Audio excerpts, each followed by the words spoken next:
Dawn Richards' second line album review. Let's chat about it. Hey guys, what's going on? John here from What's Spinning here tonight to chat about this latest one from Miss Dawn Richard, formerly of Danity Kane, Louisiana-based singer-songwriter. She's been at it for a while now, and at first, I wasn't feeling it, man. Around the time of her debut, the Been a While album, I just thought this was the stale sound in R&B that I just personally wasn't interested in at all. Thankfully, though, ever since, it pleases me very much to say that Dawn has become one of my all-around favorite voices in R&B, specifically the more progressive, artsier side of alternative R&B. Albums like Golden Heart and Black Heart showed Dawn bringing in the weirder side of R&B, the more progressive side, but matching it up alongside of the catchier side of R&B as well. She would put these very progressive, very forward-thinking R&B tracks, but making them sort of club bangers at the same time, and I loved that. The result at the time was everything that I was interested in R&B. 2016's Redemption was also super consistent. Not only that, but it contained some of Dawn's best singles to date, like LA and Renegade. Now, her last album, New Breed, I'll be honest, I had plans to review it on the channel when it came out, but I don't know what happened with me in this album. I was just really underwhelmed with it. A lot of the album showed Dawn pushing in a more hip-hop bass-oriented sound, and I just wasn't feeling that at the time. So much so that going into this new album, I didn't think I was going to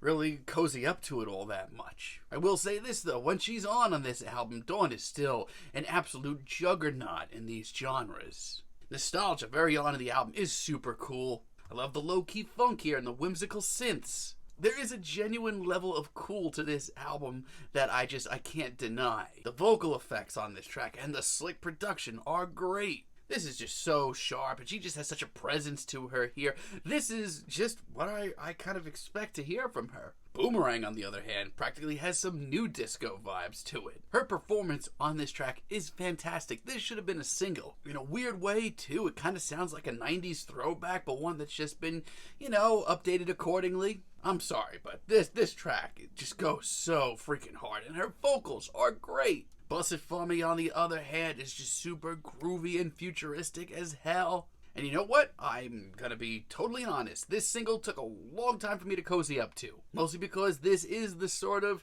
more hip-hop infused Dawn Richard that I have not been that cozy on over the years. That being said, she holds her own, and there's a serious amount of swagger on this track. And 504 Allude is easily the best interlude here, which is honestly not saying too much because a lot of them kind of bring down this album. But this track is hypnotizing, and the swagger of Dawn Richard on this track is commendable. Not only that, but it's just so simple and so obvious. And Morning Streetlights is one of the best tracks here. Dare I say, the best track here. The one that really swayed me to review this album. It's silky smooth. It almost has some, D'Angelo vibes, but in the best way possible. This is the sort of throwback that I really don't mind. I actually salute it. Her performance here is just all around fantastic. Her vocals are unbelievable. Not only that, but the second half of this track is one of the most genuinely progressive and forward-thinking tracks on this entire album. It almost has a Miguel feel to it, the way that this track has a practically psychedelic rock background. The good material here is fantastic. It's the consistency of this album that worries me a little bit. Pressure for me is a real heartbreaker.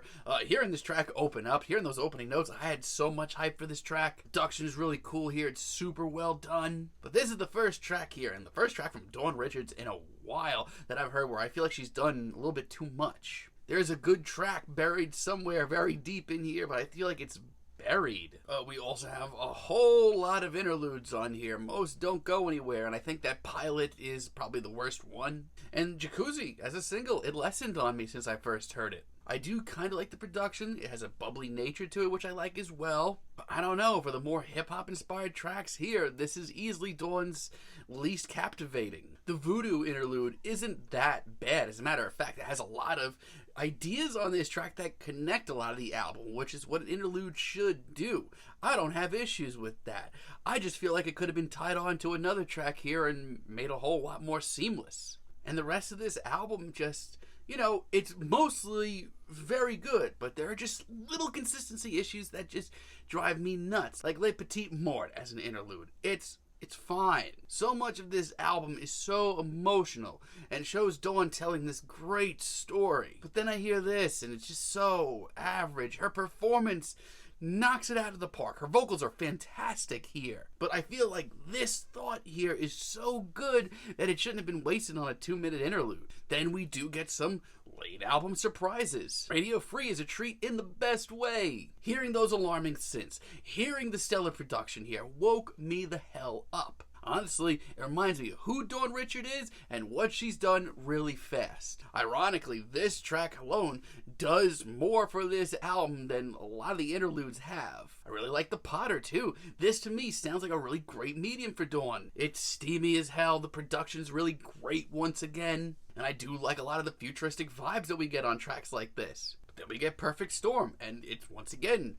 really tough for me. Her performance, once again, is staggering. It's a real shame that it just happened to land on one of the album's least interesting instrumentals. It starts off pretty one-dimensional, but it just gets worse over time. Yes, the final 2 minutes step it up, but it's a little too late for me. And the Voodoo Outer mission is pretty middle of the road as well. I do like the bulky production and her singing is great, but outside of that, just sounds like a rehashing to me of things that have happened on the rest of this album. But my lord, the Selfish outro, where did this come from? This is awesome.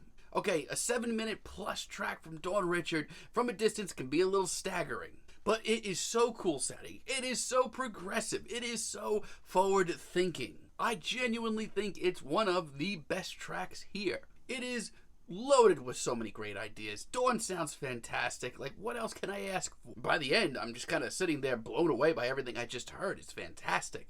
So yeah, the majority of the material here is very, very good. As a matter of fact, it reminds me of just what I fell in love with Dawn's music about years ago. It's the consistency on this album that really stops me from thinking that this is one of her best projects. All the interludes, all the ideas that should have been either A, left out or B, fleshed out on, I don't know. It's so close to being a really great album. It's so close. But honestly, I just think it's a very above average album from Dawn Richard. Still absolutely worth a listen. She's still doing so many cool things.